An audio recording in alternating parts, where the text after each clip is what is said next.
Today's podcast is brought to you by Progresso Talent Partners, who for more than 25 years have successfully delivered interim and permanent leadership talent to transform businesses. To hire the talent you need to enable your business to thrive, visit www.progressotalent.com today.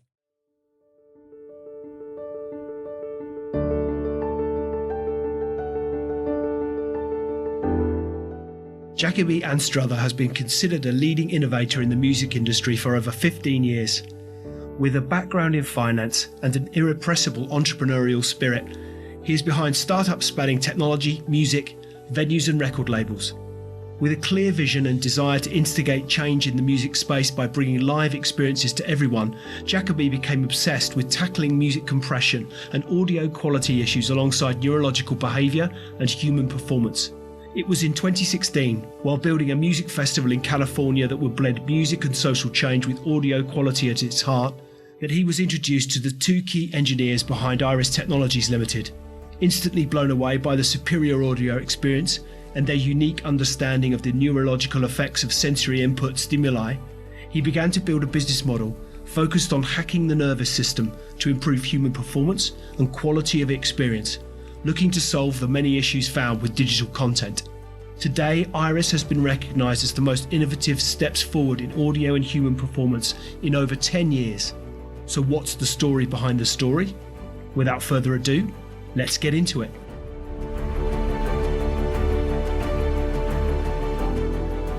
Jacobi Anstruther, welcome to the Extrology podcast. Great to have you as our guest here this afternoon. And I guess for my first question, I'm keen to understand as to when it was, certainly your recollection as to when it was that you first discovered or had a sense of interest in business or entrepreneurship. Well, firstly, thanks for having me on. It's a great pleasure to chat. My first discovery or interest in entrepreneurship was around the age of 16. I was doing an internship in the summer holidays of school and working for an investment bank.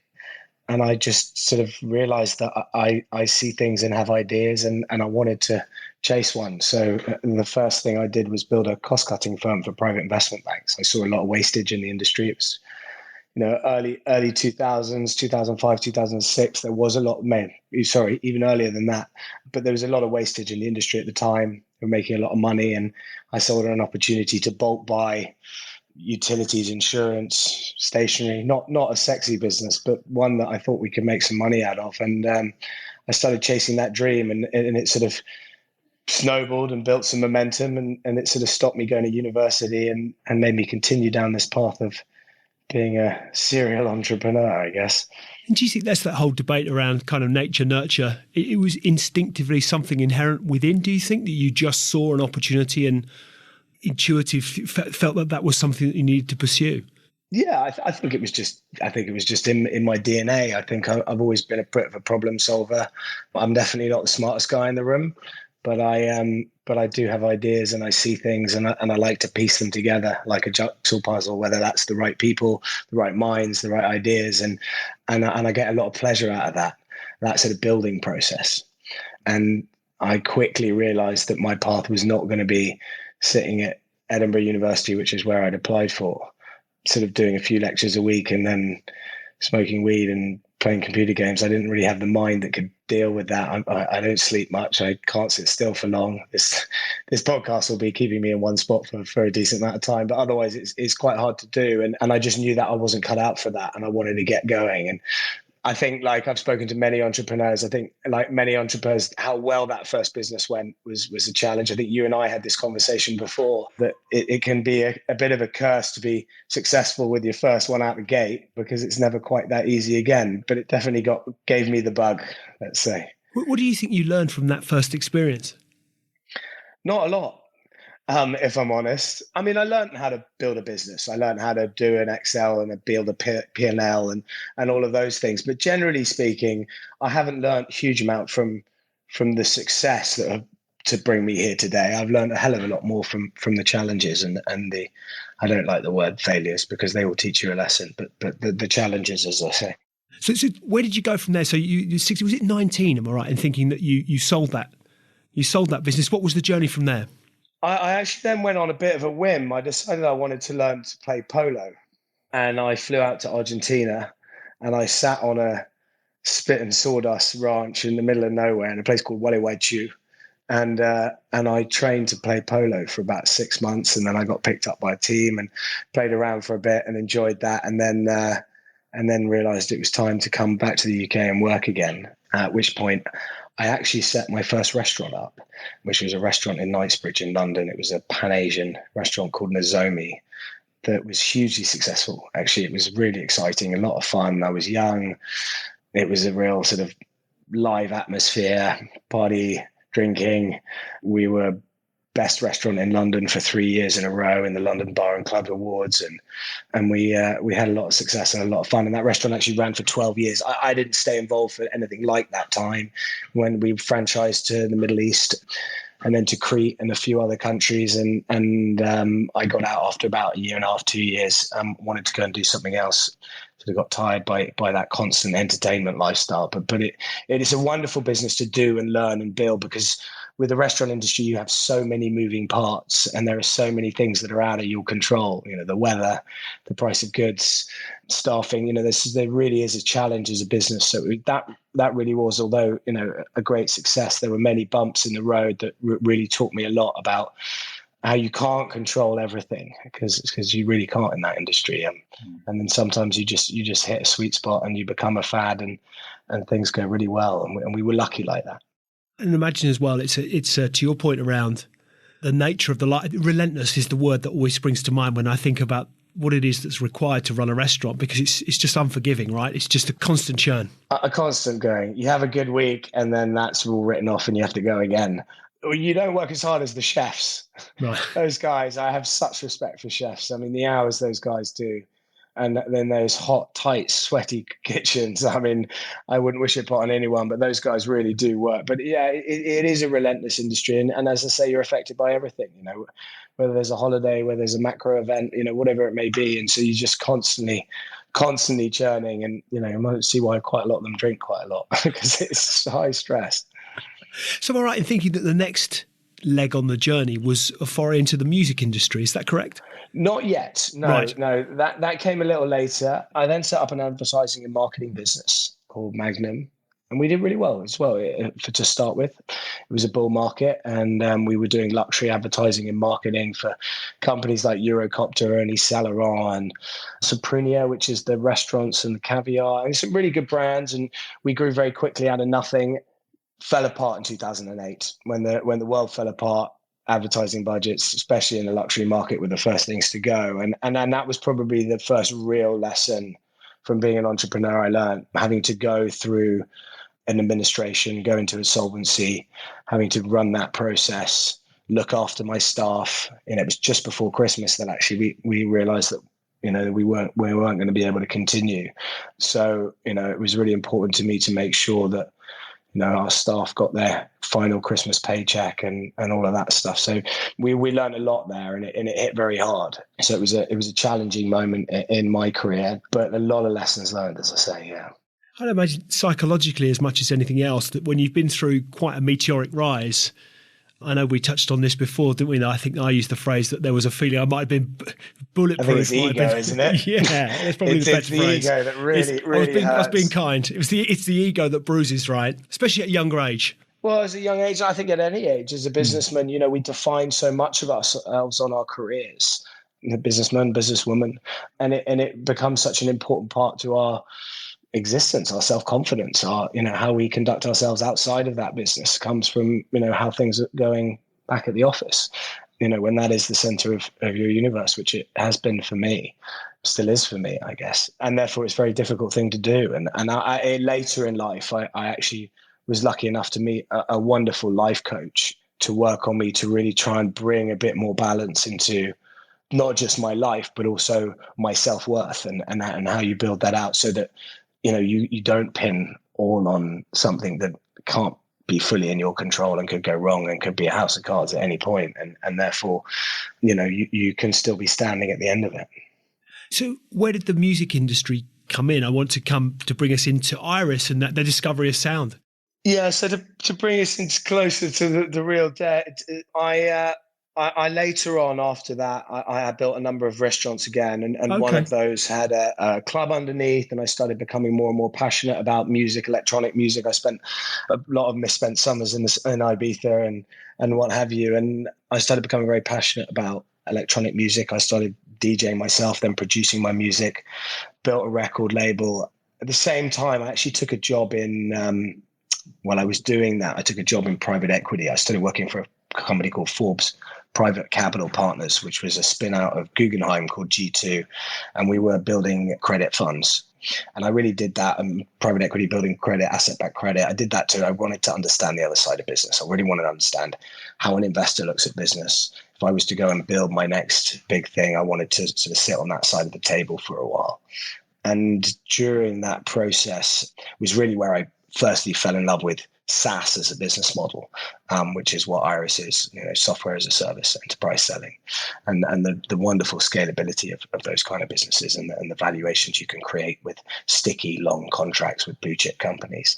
But also at the same time, I actually built another music venue. I met a chap called Dallas Austin, who was a 40-time Grammy winner, one of the greatest music producers in the US. And we came up with a concept of building a recording studio with a sort of live performance space, capabilities to stream. And the concept was to find artists off the street, him and I take them into the studio, produce an album, present it to the press through a live performance on stage, and then stream it worldwide, and then finally go all the way down to building a music festival.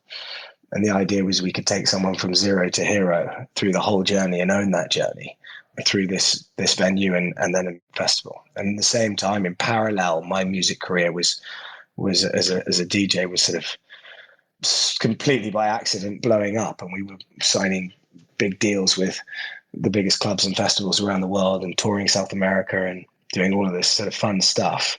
I was sort of reliving this double life, or almost triple life, between this venue, private equity, and DJing and producing music and building a record label all at the same time. And then these two other projects began to get enough momentum that I actually had, after 4 or 5 years, had learned what I wanted to learn. And I left the banking world, which I didn't enjoy ever at that much, because I like to build things, and I wasn't building things. I was building things for other people, or raising money, or putting gray hairs on boards and what have you. And I wanted to have more ownership of it. So we developed these concepts, and it was in that really, again, through challenge, sort of spawned Iris. I was actually looking at a site in California, a place called Borrego Springs, just outside Los Angeles, to do the first music festival. And the music festival is called Ocotillo Sky, which is a plant that's indigenous to there. And the idea was, with the record label and events business I built through my electronic music, we could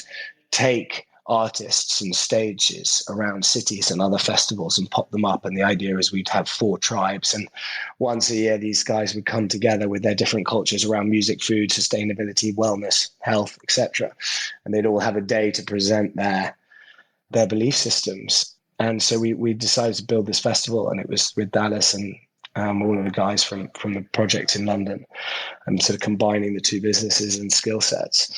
And we were doing a sort of publicity stunt for the event, which was the largest ever collective meditation session for 10,000 people on the desert floor. And I started really researching sound and technologies that could enhance that. I myself went down the rabbit hole a little bit in terms of wanting to understand the sort of inherent reaction we all have to music and how important it is to us. Whatever culture or tribe, it seems to be at the central focus point of it.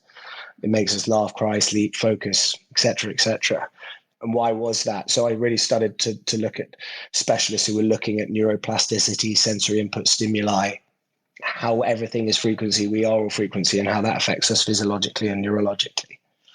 And I found some wonderful scientists who were developing some ideas around this. And I started to sort of cultivate this as a sort of side project while focusing on this huge festival project that we were building. We just raised, I think it was $15 million to launch this project, and everything was about to get off the ground. And then Fire Festival happened, which I'm sure you remember. And it very quickly became a very bad time to launch a new festival product. which was a blessing, absolute blessing in disguise, although it was tough at the time because a good year and a half's work had gone into this project. So I went to the investors and I actually handed the money back and said it wasn't the right time to do it. So it sort of freed up my time and space to start thinking about this sort of deeper understanding of sound and music and how important a role it plays in our lives. And at the same time, this was sort of late 2017, mid to late 2017. At the same time, I started developing a thesis that, we'd seen all this evolution in the visual space, tablets, iPhones, HD TVs, etc. And at the same time, we'd seen this decline in quality of audio, from the LP to the CD to the MP3. And yet in my book, not only did we have this heightened neurological and emotional response to sound above any of our other senses, but also it was inevitable to me that the primary source of information for us was going to become audio, simply because we can multitask and we can listen to something and drive the car or do the washing up or whatever it may be. So that was kind of the thesis and the basis of Iris and what we started to think about, and really look at sound from a neurological and physiological perspective and how it affects us and how it can improve performance and engagement and information retention and all of these things, and how we've evolved to listen in a certain way. But as we sort of sleptwalked into a digital environment of consuming audio, what was missing? And what wasn't happening, and how little information we were actually retaining, and how little our engagement really was. So we started really studying that stuff and found some great minds. And that's really the genesis of Iris. That's where we started, not really knowing at that point exactly what the product we were selling was, but knowing that we thought the market was going to move to audio.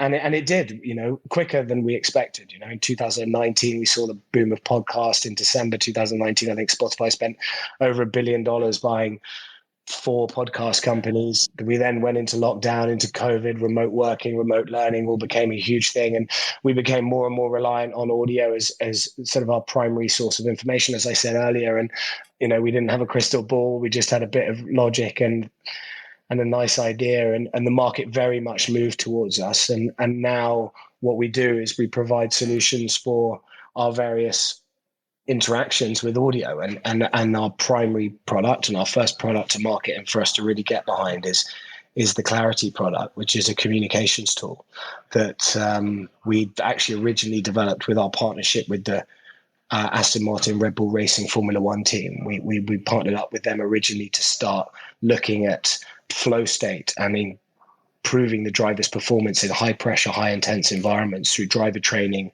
in simulators. And then that relationship very much evolved very quickly into running their communications. And for 3 years, we were the software behind all of their comms from driver to pit wall and back to factory in Milton Keynes. And you would have seen our logo, if you were a Formula One fan, all over Christian Horner and the other engineers' heads. And it was in that process that we really looked at how, in this hotbed of innovation, in this unbelievable market, this Formula One, where people are doing things for the first time, why they were still using a pit board to communicate with drivers. That fascinates me. What is it that you have that mean you can spot in the midst of all that, to your point, technological innovation, the excitement, the swirl, the hubbub, the frenzy that sits all around what I'd imagine a pit lane is like in Formula One? I would imagine it's the most intensive environments. It's chaos. If you should listen to the radios, I can't understand a thing that these guys, there's 15 channels all going through the same thing. Really? Speaking code, it's mad. But they had no confidence in it. I was going to say, how do you cut through all of that noise, metaphorically or otherwise, all that noise that's going on to be able to see, there's a problem there? What is it that you have that you seem to have that innate ability to spot a gap? I think it's just the way my mind works. I think I was just having a conversation with Christian Horner, and I said to him, it is madness to me that in this modern day, you're using a board with numbers on it to communicate to a guy shooting past at 200 plus miles an hour to try and communicate what you're saying. And why are you doing that? And he said, well, just a lack of confidence in the communications for 2 reasons. One is they break. Well, I'm not a hardware company and I'm not going to try and solve that problem. But 2 is the amount of noise and intensity in that environment, not just the car engines themselves, but the drills in the garage and everything going on and the hustle and bustle that they just don't have confidence. So I sort of walked away from that with a sort of smile that there's a problem we can solve. So came back to my very bright team here at Iris and started developing an AI model that could not just understand what was voice, but would understand what was noise and separate them. And one of the things that we have at our disposal here at Iris is a bunch of IP that allows us to break out phase information and analyze that in great detail, which allows us to really look at this different and solve the problem, and allows our models to look at the information differently. So under the hood, we do some pretty clever stuff, but on a basic level, what we've done is we've trained an AI model to know what is human voice, not just any human voice, but the human voice which is closest proximity to the microphone, and what is not and what is noise. And that's hundreds of thousands of hours of research and training around different tones of people's voices, different car engines, different drills. And it was all Formula One based stuff initially, but the results were impeccable at first, but it was a heavy model, so it needed time. So the real challenge was getting that down to zero latency, because it happened to happen in real time. Formula One's about milliseconds if it's nothing else. And so, yeah, we started to solve those problems, had really good results, launched that in 2020, February 22nd, with stage with Christian Horner. We had the head of human performance from Mount Sinai, David Petrino, great mind in all of this space, and myself and BBC presenters, and did a big launch party for it. It was all very exciting. And then 2 weeks later, the world fell apart. So we all had to go remote and start rethinking things. And it was then that we were just on a Teams call, and my team were 30 people in different places, and we were going through the same problem I think everybody had, which was, can you go on mute? Can this person go on mute? And having highly disruptive, unproductive calls. And I think I just said, guys, didn't we create a technology that solves this problem? And we had. But to allow it to work in the real day market, there was obviously a lot of additional research, everything from kids screaming, dogs barking, cars, ambulances, cafe noises, babble, background, everything you can imagine, keyboard tapping, everything. So we started to train this model, and then came out with a product that we're pretty excited, works in pretty much any environment, from a Chinook helicopter to a NASCAR raceway to a guy in a call center with 400 other call center operatives around him, and everything in between, to really create focus, productivity, and clear messaging across communication channels. Was there a eureka moment, if you like, where you thought, when first you were going back on this journey of discovery as to what now is Iris, but was there a eureka moment where you thought, do you know what, we really are onto something? There's a clear problem you've identified, Formula One, but actually we do have the solution. Yeah, lots. I think way more than have actually turned out to be eurekas.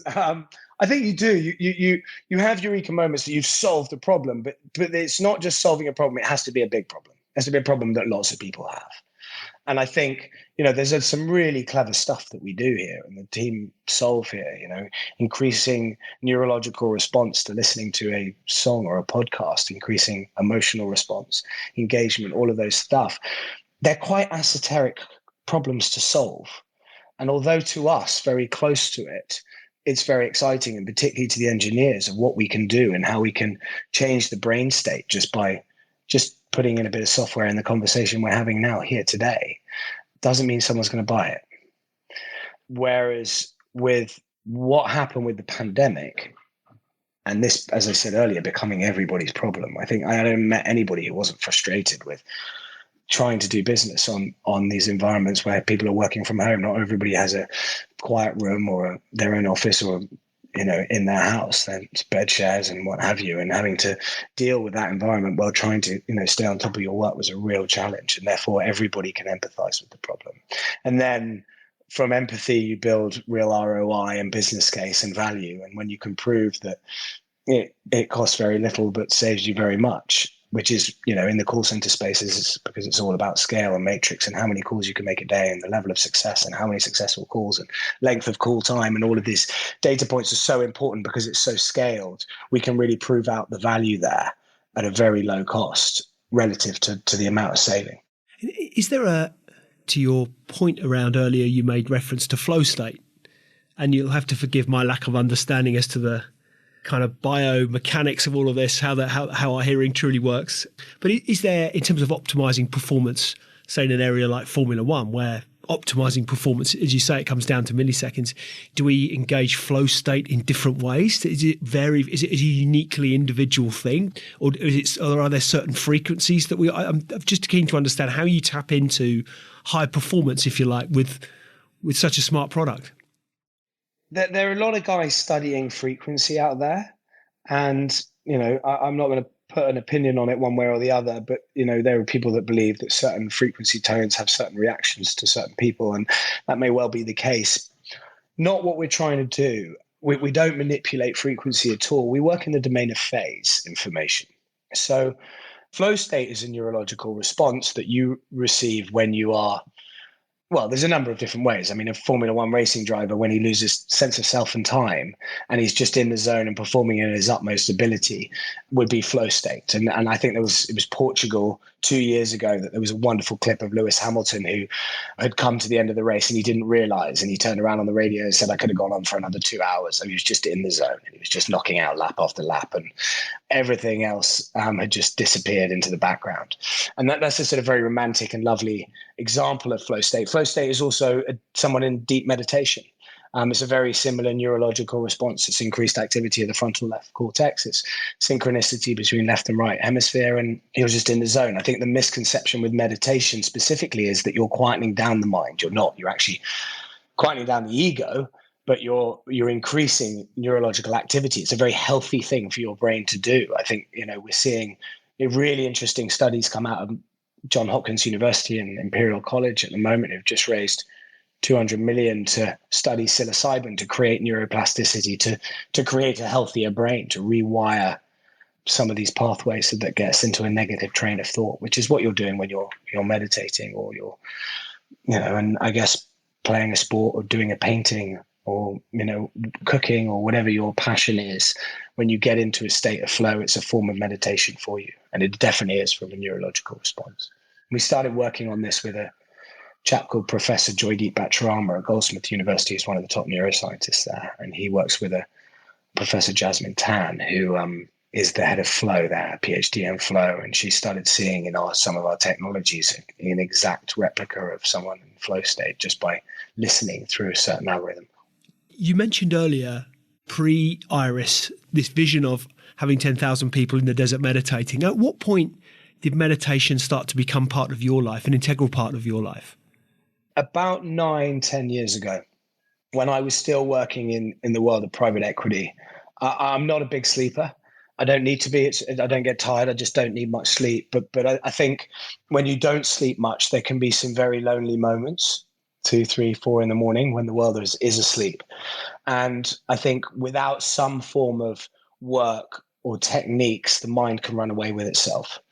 And if you're not living a particularly healthy lifestyle, which I wasn't at the time, and you are alone a lot and thinking a lot and working in a world that is quite a negative, heavy world without a lot of passion, it's very much just driven about money, how much you make money. And I realized the reason I got out of there was I realized that didn't make me happy. But yeah, no, I was introduced to a Buddhist teacher, Western guy who'd gone to Tibet and learned for many years the art of meditation, which is actually the name of his brand. I didn't mean to drop that. And I actually turned my nose up at it at first, and then after a while realized that it was the right thing for me to do. And in the extreme manner that I do most things, I went and sat in a Buddhist monastery in the Pyrenean Mountains for 10 days in silence, straight out the gate, meditating, not knowing what meditating really was, but doing that for 8 hours a day and a bit of yoga and qigong. And I just went through probably the hardest thing I've ever been through, facing myself. And then something snapped inside me and I clicked through and I've been doing it ever since and quite regularly in it. And I know it helps me a lot and focuses my mind and calms me. And I think it helps me physically as well as mentally. But it's an interesting journey. I kind of went on a real rabbit hole after that as well and tried everything. And, from some of the plant medicines like ayahuasca to sound healings and screaming at rocks in the woods and in Peru and all kinds of odd stuff. And it was through that journey that I found that frequency, sound related stuff was the stuff that hit hardest home to me, which is probably in line with becoming obsessed with understanding the depths of sound and the value that it can have on us and how it can affect us so deeply. So what is it that you set out to achieve with Iris? So, I mean, I think we want to leave our print. I think we want to build a business of, highly sustainable. It's a really important thing to the company, to the values of the business. We've got a platinum standard from Oceanic as the first technology company to reach platinum standard in terms of sustainability. I think we want to leave our mark. But really, as a company, from a technology perspective, is what we want to build is we want to build a business that is just augmenting audio to the positive in every environment that you listen. So whether you're using some of our algorithms to listen to a podcast because you're engaged more and you're retaining more information, or you're trying to reach a more meditative, happy space, more flow state, neuroplasticity, all of this stuff, or you're just trying to have a more focused, productive communication, stress-free, safe, etc. Our technologies are proven neurologically to be good for you, but also they have real value in terms of what they can do in a Formula One track or a NASCAR track or emergency services communications where information is so vital to be heard correctly. What have proved to have been some of the bigger challenges, if you like, the Iris journey has presented to you? Yeah, we've had a few of those. COVID aside, of course. We developed a headphone, which was wildly successful for the few that we could sell. But yeah, hugely successful. We've been pretty much permanently sold out of them. Great reviews. Financial Times said we were the best audio product to hit the market in 10 years. What Hi-Fi screamed about us, really great product. We did it not because we wanted to be a headphone company, but because we wanted to prove with a limited budget and relatively to the Samsungs and Apples of the world, and with a limited team, that we could create a product that was better than anything else, because we were looking at sound differently. We were looking at your individual engagement, how good your brain is, not how good we are. We just present the information, increase your emotional response, and music is emotion if it's nothing. And it's probably the most important thing is how do you engage, whether you're a DJ or a music producer or an artist of any form. It's about how you engage that emotion in your audience. And we had a technology that could heighten the emotional response just by engaging the brain to listen in this sort of truly authentic way, rather than in a digital or what we call an artificial soundscape. What we were creating was a bio soundscape, the natural way to listen. So we did that, but along that journey, COVID, supply chain, I was going to China once a month. Suddenly that couldn't happen. I think I caught COVID in China in February and got it very early and brought it back to some probably pretty annoyed friends here in London. But yeah, so that was a real challenge. We had some competitors that came after us, didn't like what we were doing and shut down our factories and tried to steal our IP. So we've definitely been through some journeys and some challenges. But as I say, I think they're all lessons to be learned and have helped streamline and focus our business about what we really want to do, what is the core of the business, and what we're going to achieve to be successful. And what do you hope for Iris to achieve? What are you excited about for the future of Iris? Well, I'm very excited about, when we think about our business, we think about it as a B2B2C business. We love that Intel Inside, Dolby, brand, badge part. As a SaaS business, why would you otherwise really develop the sort of logos and the content? I don't know if you've seen some of our content, but the guys here create some really beautiful stuff. And the reason we work publicly with NASCAR and Formula One and all of these things is because that brand bit is important. And we want to be that trusted, if you've got the Iris badge on your product or what you're listening to on the application that you're using or whatever you're consuming audio with, if the Iris badge there means two things. It means A, you're getting the best quality audio there is in the market, and B, you're getting something that is actually good and positive for your brain. It's been proven that by some of the top neuroscientists. So there's this double-edged sword of best in class, which is so important to us. And we talk about it at a board level, an investor level, as an employee level. We really want to find the best in class and deliver the best in class. But then also this badge that we sit by, which is listen well, Iris Listen Well. And the listen well means the quality to the individual, but also that wellness and what is the positive effect of listening. And, taking 20 minutes out of the day to listen to your favorite music or a podcast or wherever it may be through Iris technology, we've got studies that prove that is really actually very good for you. just like it was to meditate for 20 minutes a day, because you're actually doing a very similar thing. You're putting your mind into that state that is healthy stuff. And I think it's the commodity for the next 10 years. Mental wellness is a real problem and is only increasing. And I think if you can augment, rather than trying to force everybody to learn new habits, which is a very hard thing to do. And, I recommend everybody try meditation and many of the other things that I've tried, but not everybody can, and not everybody is open to it. But if you can naturally do that by just augmenting the experiences that they're already having on a day-to-day basis, then I think you've got something pretty powerful. It strikes me that there's a real purpose to what you describe. You've talked about sustainability, you've talked about enhancing well-being. Can I put it in those terms? In terms of is that, do you feel that sense of purpose that, I guess my question really is what is it that's driving you? What's getting you out of bed in the morning? Yeah, and that purpose is really important to me and to my C-suite and hopefully all of the team below us.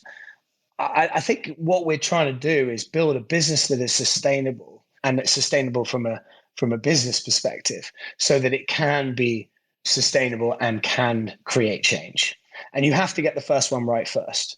Otherwise, everyone will just be unemployed and you don't succeed. So the first thing is to find, what is your cut-through product? What is the one that is going to win and give you the luxury to do everything else you want to do?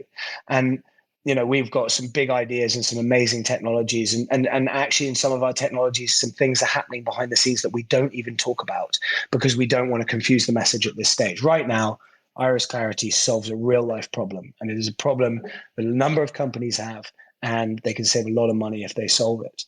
What's going on under the hood, the fact that when you lose Iris Clarity, you're also engaging the brain, and your clients are happier and in a better state, and they're more focused on the information, and all of these things are happening is actually noise at this stage. And I think you have to have a very clear message when you're selling something to someone, especially enterprise, which is a number of gatekeepers, and it takes a long time to do a large enterprise deal. So it's a very clear message. And then as we gain the luxury to be able to talk about some of these more, as some people might call, esoteric ideas and solutions, then we'll earn that right. But right now it's about how do we build a stable business that's fitting the promise that we've made to our investors, to our shareholders, to our employees. But the moral passion behind the business is the first thing I talk about when we're hiring someone new or we're bringing on a board member or what have you. That is really important internally, and that's deeply embedded into the culture of the company. So what excites you about technology generally, or what excites you about the future? I wrote a paper on this a couple of weeks ago on the sort of the misconception of fear around technology. And I think we absolutely should be scared the fact that AI is not regulated. And that needs to be a number one priority. Elon Musk talks about it regularly, and I'm completely in his camp there. This needs to be a proactive, not reactive thing. But there's a lot of other fear around it, around removing jobs and opportunity and making us redundant, et cetera, et cetera. And I think that's where it's all very misplaced. I'm really excited by that. I mean, there are a number of factors at play in this stat, but the fact of the matter is, in the first time in history in the UK, there is a 1-to-1 ratio on number of jobs available and number of people unemployed. I mean, the skill set is different and evolving, but the demand for human labor has never been higher. And I think that's a misconception and a fear that needs to be eradicated. I think technology is also the solution. I think faster than we can change human behavior, we can innovate. So if we look at the major issues around sustainability, what is going to be the real solution that gets us out of the woods? It's going to be innovation. And we're also, for the first time, seeing technology companies' responsibility around environmentalism really step up. And that might be for the wrong reasons. That might be because they have to be more sustainable to keep their costs down, and they have to recycle product and circle materials. But whether it's because economics and environmentalism are meeting in the middle of the graph, or because it's moral and people have a conscience, it doesn't matter. That's going to be what changes, and that's going to be what saves us and looks after the planet. I'm very passionate about the environment. I had a dear friend who passed away a few years ago, who was one of the number one ocean activists on the planet and made some amazing movies. He really taught me to think about things that are bigger than myself, and taught me a lot of lessons. And his name is actually in the name of the company, and we remember him as a business, chap called Rob Stewart. And so I think it's really important. And I actually think the solution lies in innovation and technology rather than being the enemy. Do you think it's this? I've had this view, perhaps ill-informed, but nonetheless intuitive sense of it's the whole when need becomes must.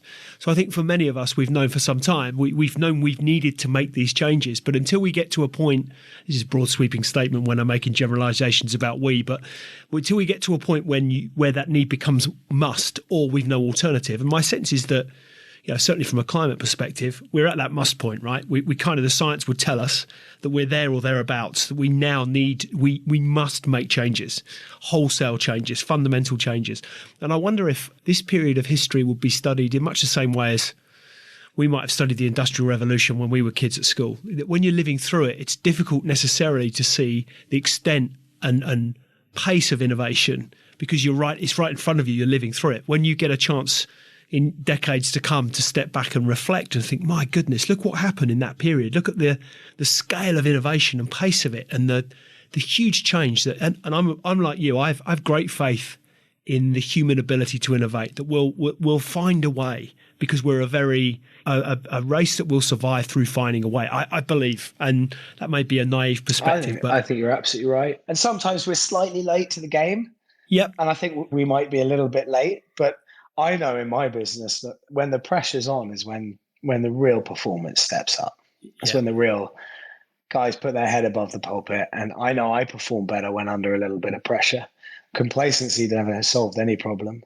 So I think we are in that phase. I don't think it's just a phase. I think innovation is an exponential curve, but which will only continue. But but I do think this is going to be a very interesting period, and I think we're going to see some real exciting, amazing things come out. And I think we live in a world where media is focused on selling us the negative story, but there is incredible stories of innovation going on out there. People doing some unbelievable things, really, really inspiring stuff. What sort of things really do you look at that excite you, that inspire you? I mean, a wide range. I mean, I was reading a paper from the University of Sydney the other day, and they were taking the bacteria in the gut of a kangaroo and trying to put it into the gut of a cow to stop. Because a kangaroo has the same diet as a cow, but can't produce methane because the jumping, their intestines would explode. So they are now trying to get that bacteria into the cow of a gut to reduce the methane of the dairy industry. Awesome idea. Love things like that. Innovation around insect protein. I mean, insect protein, I know Leonardo DiCaprio's fund has invested heavily in insect protein. That's to the West. That's for some reason we got some mental block around eating insects, but it is by far the best form of protein in terms of being lean, in terms of it not being heavily polluted, because it's the bottom of the food chain. It hasn't had a long life, hasn't absorbed the level of proteins, the protein we get in fish or in beef, etc. And it also produces, for every ton of protein bar, it produces something like 7 tons of oil, which can replace palm oil, which is another great solution solved. So there's some really cool stuff, concrete that absorbs CO2 that they're putting up buildings in now. And I don't know, there's every day that I sort of read something new that's cool and exciting. And there's a lot of work and research that needs to prove some of this stuff out, but it's happening. It's happening, and it's happening fast. Where do you go for your source? I'm fascinated. Where do you go for your sources of information? Is this the secret source that can't be revealed? Fascinating people I know. I think having conversations, but mostly it's those hours that I'm not sleeping and everybody else is. I'm either writing or reading and researching and looking at things, keeping myself busy. So, do you get any downtime? And if so, what do you do? I do. I mentioned earlier that I see this amazing life coach, and he sort of designs a life that fits with you rather than plonking a model that fits for everybody on you, which I think is really important. And as someone who lives quite extreme, I know that I have to do things in extreme, and that includes my downtime. So I try to every 6 to 8 weeks disappear up into a mountain somewhere for a couple of days and switch off a phone and just recharge myself so I'm better for everyone else around me. Yeah, I try to take that time and just, it makes me better. I know it makes me better, but it's all extreme. So it's 2 days disappearing and then I'm back in it. And who has been the greatest influence on your career and why? I think I have to say two people. Yeah, one was this chap, my life coach, Alexander Grashaw, runs something called the Good Wolf. An amazing mind, works with major corporations, everything from Citibank to the Ministry of Justice. Worked with Richard Branson, other really inspiring entrepreneurs, and he really does sort of. You sit in a room with him for 3 days, and he pulls you apart, learns everything about you. He knows more about me than my mother, and then builds you up again and designs a way to function within your life, from both work and personal, but also learning to be aware of who you need to surround yourself with at the right time. I'm only as good as the team around me. So he's probably one. And the other was Mansour Ojay, who was the founder of McLaren. He's the largest investor in my company. He's a man I respect wildly, incredible mind, hugely successful, IPO'd Tag Heuer, built McLaren, a number of amazing success stories. And I think just fundamentally having a man that I respected that much in the business world believe in me to the level that he did before he passed away, sadly, in June, and just sort of back my vision and this business sort of gave me the ability to really go and chase it in the way that we have and are doing. So who do you admire? I admire people who are happy, really genuinely content and happy. I think that is, that's a challenge. I think from a work perspective, everybody's got their own techniques and ways of going about it, own ways of building businesses. And I've never really tried to copy someone else or try to do it their way. And I know where my skill set's quite unique and probably very different to most other founders, CEOs, entrepreneurs, and they each have their own lane. I think I genuinely admire people who are happy. I look up to the people I look up to most in this world are my sisters. I'm blessed with 8 sisters, which is quite unique. I'm incredibly close to them. They have shaped me all my life, and they're probably the people I hold in the highest esteem in this world. And so, what does success mean to you?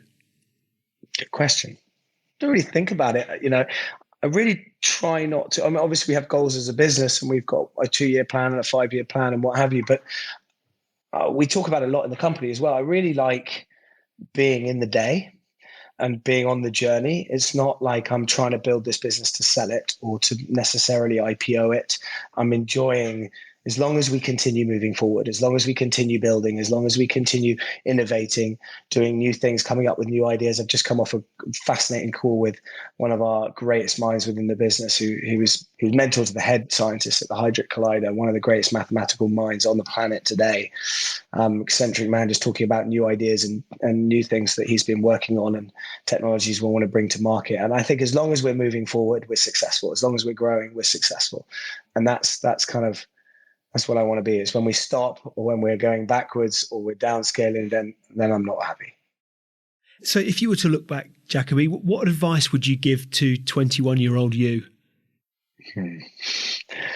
Just go be fearless in making mistakes. Better make a mistake quickly than take a long time to work it out. I think that's it. The thing that holds us back more than anything is fear. And I think whether it goes right or wrong, you're either successful or you're learning from it.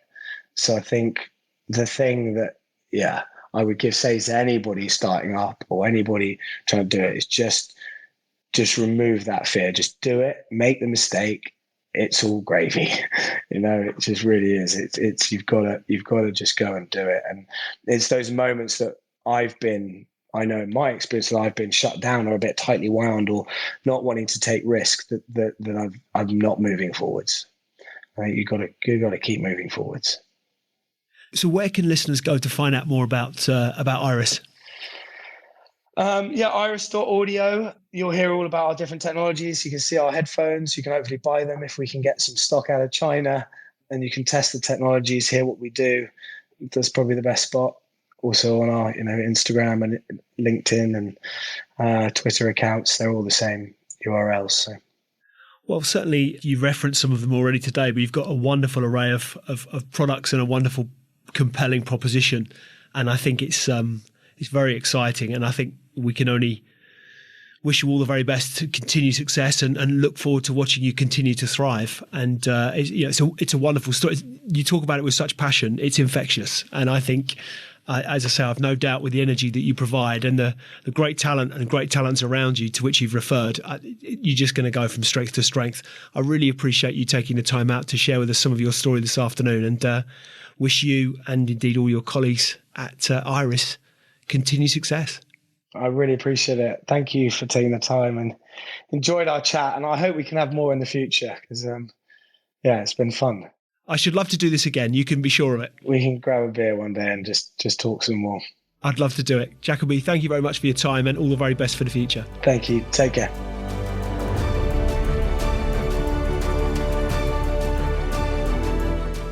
Hi, ladies and gentlemen. Thank you for listening to today's Extrology podcast. I really appreciate your audience and ears. If you've enjoyed it, then why not hop onto iTunes and give us a review? I'd really appreciate anything that you might have to say. Any feedback always gratefully received, and look forward to hosting you next time. See you soon.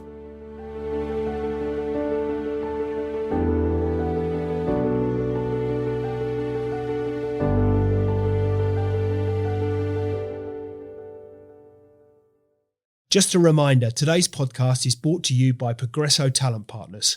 Visit www.progressotalent.com today for more information.